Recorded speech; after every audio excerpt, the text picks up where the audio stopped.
The live-action adaptation of One Piece is on Netflix, but is it good or is it a piece of sure to disappoint the fans' entertainment? I'll let you know right now.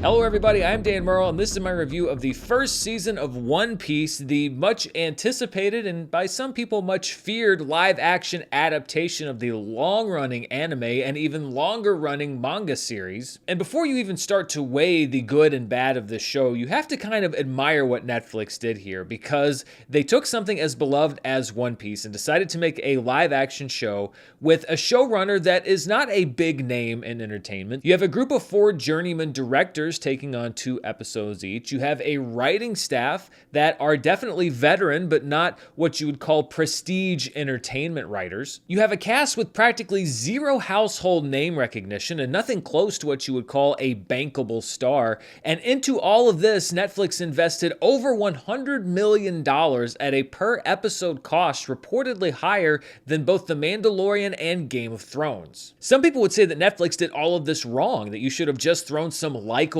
stars, some recognizable faces, and a veteran experienced genre team behind the show, and you would have had a surefire hit. And yet One Piece works, and it works because it has the creative vision to do the unconventional, but to commit to it. Of course, it helps when you have 20 years of manga and over 1,000 episodes of animation to fall back on. That's a pretty good proof of concept. But this adaptation process from animated to live action, particularly when it comes to anime, is fraught with peril. There are many fallen comrades along the road of different properties that have tried this. One Piece works because it is what it is, which is over the top and weird and goofy and emotional and violent and dumb. All of this without acknowledgement or apology. It's cartoonish, but with an edge, which really isn't that easy. I'm gonna get out of here. Hey, sorry kiddos. I'd love to make things right, but it's time to exit stage left. Clown. So the question that a lot of people would have is, what did I know personally about One Piece as I started episode 1 going into the show? And I will tell you that I knew absolutely nothing about the franchise. I didn't even know what it was about. I've talked about many times on this channel that I am somewhat new to the world of anime, and in the last few years I've gotten my toe or maybe a couple toes in the water. I've watched some Studio Ghibli films. I watched Attack on Titan. I watched Demon Slayer. I love Demon Slayer the movie. I watched the first season of Jujutsu Kaisen and the movie. I still have to catch up on season 2, which is airing right now. I've been catching up on some of the animated classics like Akira, but I am still not what you would call well-versed in anime, and so I knew of One Piece, but I knew nothing about One Piece. Now, some people might say that my opinion on this show isn't valid because I don't know anything about One Piece, so who cares what I think about this show? But I think that to make that argument would be to assume that the makers of this live-action adaptation were only trying to court people that had seen the anime or that had read the manga, and I don't think that that's necessarily the case. I'm sure they knew that many fans of the series, existing fans of the series, would tune in, but I think they were also banking on the fact that there would be some people like me who'd never seen the series that would jump in here with the live action version. And so I think that my opinion is just as valid as somebody who's seen every episode and knows the complete ins and outs of the mythology, because I think this show wants to attract both audiences. For me, the only thing pre-existing that I think was useful for me to have was a kind of knowledge of the general feel and tone of anime, and particularly some anime series, and I haven't seen a bunch of them, but I kind of knew the heightened emotions and some of the things that have been consistent across the anime series that I've seen, because that feel is very much present in the live action version, and I think it sort of blunted the impact of seeing so many over-the-top things with real people saying and doing them. But I think it's to this show's credit that they were still able to build a world where I meet a guy named Monkey D. Luffy, and then less than 2 hours later, I'm like, oh, okay, yeah, so this guy Monkey ate the Gum Gum Devil fruit, and now he can fight the dismembered clown. And I don't think that there's anything weird about any of those statements or anything that I just said. And let's start with the character of Monkey D. Luffy. Now, I have no basis for comparison here as far as how he's portrayed in live action, but I do think that Iñaki Godoy is really walking a tightrope here between a good performance and a bad performance. And what I mean by that is that if you were just to watch a clip in a vacuum, you might see what he's doing as an actor and say, whoa, he is way overdoing it. That doesn't feel natural at all. Straw hats! All hands on deck for a cast-off ceremony!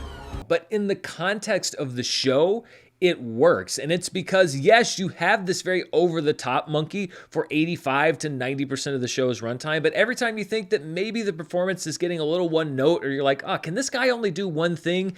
The character gets a beat of anger or sadness. He gets to be discouraged or confident. He shows you another side, and you realize that this is just a character who is almost relentlessly upbeat about everything, but he does still have feelings, and when he's allowed to show those feelings, it makes you understand how rounded out he really is and understand who he is inside as well. That's not easy to play, and I think that Iñaki Godoy really went for broke here. Either his performance would work or the show would utterly collapse around him. What kind of a monster are you?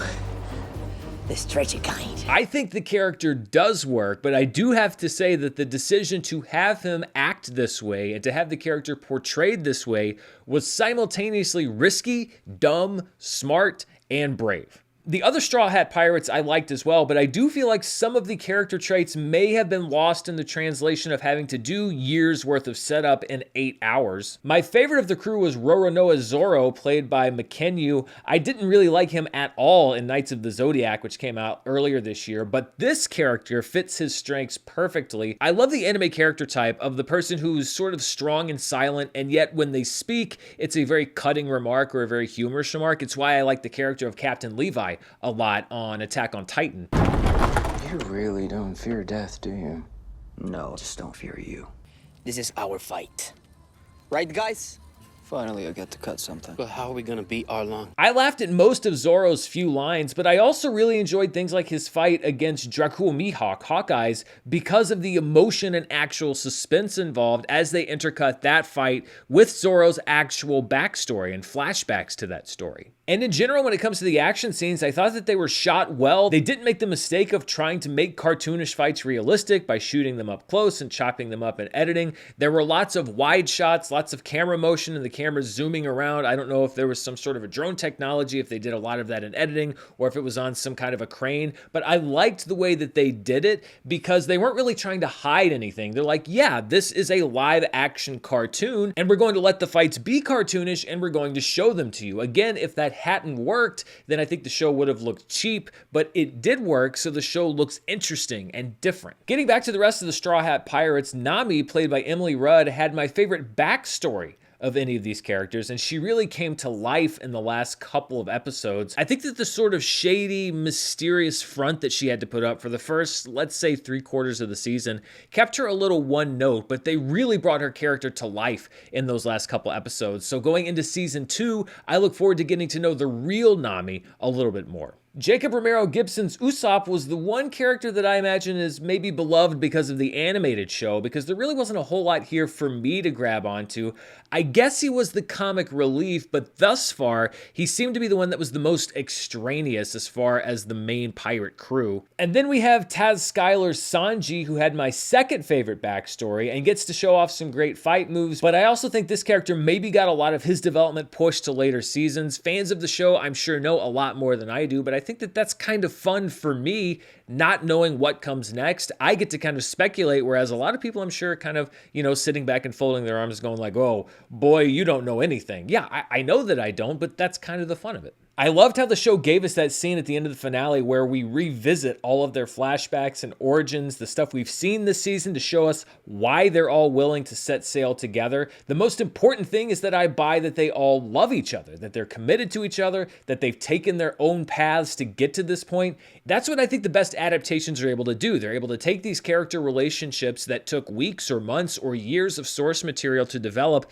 and boil it down to the essentials in order to sell it to you in a condensed version. They were able to do that for me. Nami! You are our friend! We are your crew! I also like the overall story of this show and the idea of this mythical quest. It's a tale as old as storytelling. We're going to go after this one thing, which in this case is the One Piece, but it's all in how it's told. I think this world is really well established for people that are coming in on the ground floor like I am, because, as I said, I didn't know anything about anything with One Piece, and now I understand the scope of the world, the Grand Line, and why they want to go there, and the adventures that could be there, the All Blue, and why Sanji wants to get there, and the adventures that you could have there. I understand how big the world is, that we're in one little quarter of the world, that there's 3 other whole segments. It gives you the sense of scope and scale, and there were so many little things that were kind of details that they didn't really take time to explain, but that I thought made this really unique, like the idea that snails are used for everything, telephones, megaphones, speakers, and it's one of those little details that the show doesn't really stop to explain. It's just there and you accept it. I think that's the mistake that a lot of adaptations make, especially when you're tackling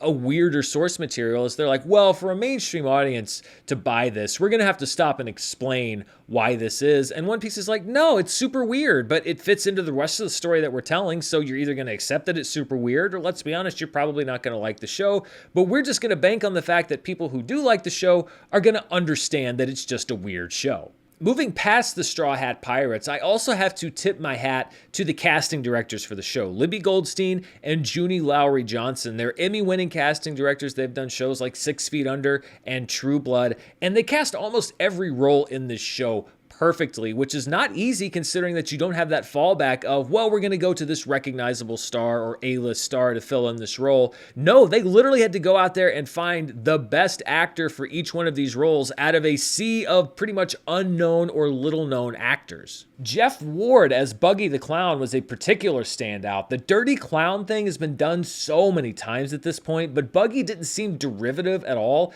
And this was another go for broke type performance that was either going to be a career maker or a show killer. And Jeff Ward obviously put his trust in the material and in the show's creative team. I thought that Buggy was a great running villain / comedic relief, and the very nature of him meant that he could pop up anytime and anywhere, even when you least expected him. He wanted to keep me out of the spotlight. He wanted to keep my star from shining too brightly. I also really liked Morgan Davies as Kobe. I admired his performance in Evil Dead Rise as well earlier this year. Kobe is a character who you could really dislike or who could come off as wishy-washy. He's sort of a wimpy type character, almost the Zenitsu of the show, or the potential to be the Zenitsu of the show. Zenitsu on Demon Slayer took me a very long time to warm up to. I worried that was going to happen with Kobe, but actually he's a much more complex character than that because he has a will that's stronger than almost anybody else in the show, and he's also devoted to his own dream. He wants to be a great Marine, even if that brings him into conflict with his friends, and Luffy in particular. Be a good Marine. Be a good pirate. Craig Fairbrass as Zeph was also a standout. The gruff mentor, another character type that we've seen before, but he played this role so well, and it really springs to life after we get that flashback, and we understand why Zeph and Sanji had such a close relationship. The Old Blue is real. And if I can't find it, well then maybe you can. Arlong, Garp, Helmeppo, Shanks, Axehand, Morgan, Kuro, all of these characters were distinct and well acted, and I liked Arlong's eventual emergence as the season's main villain. He was sprinkled in the beginning of the season, so it didn't seem like he came out of nowhere, but it was also a really well written arc in that all of the storylines in one way or another converged so that the characters were in conflict with Arlong. That way you don't have to have one villain from the beginning of the show all the way to the end of the show, but it doesn't feel like you're setting up somebody new halfway through. And as evil as Arlong was, he also had some dimension due to his hatred of humanity because of the treatment of the fishmen. If you can get me to take a half-shark, spiky fish-nosed bad guy seriously and actually make me believe that he has genuine emotion, then I think you're doing your job well as a showrunner. So they bound us with chains. They loathe our presence. So they banned us from their cities. Even though I haven't watched a lot of anime, another thing that I have gotten used to as a kind of trope or recurring thing is the use of flashback, and particularly when you use a flashback to inform us about a character that we already know, and the fact that these flashbacks are usually very high stakes, high drama, very emotional, and that was the case with all of our main characters pretty much. The actors they got to play the younger versions of the main characters were all really outstanding young actors. Each of them had to have tragedy after tragedy befall them, parents killed, starving on a rock, friends dying, but they were able to lay the groundwork for the older versions in a way that pays off who they are. Generally, I was surprised by how much I liked One Piece, given how specific it appears to be to the source material. I'd have thought that I might have felt left behind, but I really don't feel like I am. Of course, I am massively behind when it comes to what happens next in the story, but I'm also curious about what lies ahead. What's going on with that river that's going up into the mountains, and what sort of adventures are they going to have on their journey to the Grand Line? Who's this guy that's smoking 2 cigars that it seems like they're setting up to be the major villain for season 2 and perhaps beyond? One Piece fans are, I'm sure, yelling answers to those questions at the screen, but it kind of reminds me of when I watched Game of Thrones before I had read the books. And so, we're all sitting there watching the TV show, and the Game of Thrones fans are sitting back going like, see, I know the answer to that. But the great thing about that show was they were kind of in on the fun, and they didn't jump in and spoil everything. And I hope that that hasn't been left to a different era. I hope that the One Piece fans that are out there and know everything will let the fans of this show who don't know everything still enjoy it and maybe speculate about what's coming, and just live in the satisfaction that we're in for this great surprise that's coming around the corner. I am curious about what the long-term goal or vision for this show is. Is it going to be a primer for the anime series and the manga, only adapting major chunks of the storyline? Of course, the actual storyline itself is still not complete, though from what I've read, it's anticipated to be complete in the next 3 or 4 or 5 years. And so, I don't think it's feasible to think that this show is going to be on the air for 30 years, but will it be able to do what really Game of Thrones didn't do, which is to start an adaptation while the storyline is running, and by the time you end that storyline, the main storyline is also over and you can adapt the story in live action from beginning to end. It's going to be a major question, I think, for fans of all forms of One Piece as the show continues. And this is assuming, of course, that it does continue on to a season 2. One Piece has been critically successful from what I can tell. I don't know what the viewing numbers are. Those will start trickling in next week. But should this hit a good note with fans and critics and bring strong viewership, then I hope that Netflix will continue to invest in this adaptation, and it seems like it's going to be a very ambitious adaptation. But the one thing that I don't want Netflix to do, if the show is a success, is to start playing it safe, because I honestly think that one of the only reasons that this show is good is that it doesn't play it safe, is that it is risky, and I hope that it continues to be risky, because there's so many other things that you can point to as an example of saying, well, here was a great unique property, and it got so watered down and corporatized that by the time it made it to the viewership, well, the people that knew it didn't recognize it, and the people that didn't know it didn't think that it was distinctive enough to really buy into. I hope that doesn't become the case with this. Let One Piece stay weird, like Portland. Keep One Piece weird. I also think the show has a very important place in the fandom for One Piece, because not everybody can commit to watching 1,000 episodes of anime. Not everybody can commit to reading 20, 30 plus years of manga, but there are people out there who can commit to 8 to 10 episodes of a show once a year, or maybe once every 2 years. And I think that that's where I'm going to fall. I don't know if I'm going to be able to sit down and watch all of One Piece in its animated form, but I'm certainly looking forward to the next chapter of the show in live action, and hopefully, if the quality keeps up, a few more seasons beyond. So those are my thoughts on One Piece. What did you think? Were you a newcomer to One Piece, or did you know every single thing that was going to happen in this story and you could only spot the differences? Let me know down in the comments below, and as always, thank you so much for watching. Stay tuned right here on the channel. Tomorrow I will have my preview of what's coming out this week in theaters and on streaming and on broadcast TV. Then probably on Wednesday I will have Charts with Dan. It'll be up a day later because of the Labor Day weekend holiday here in the United States. And then throughout the week I'll have movie news, reviews, box office. You know what to expect here on the channel. Thank you so much for spending part of your day here with me. Until next time, stay safe, and I'll see you then. Bye.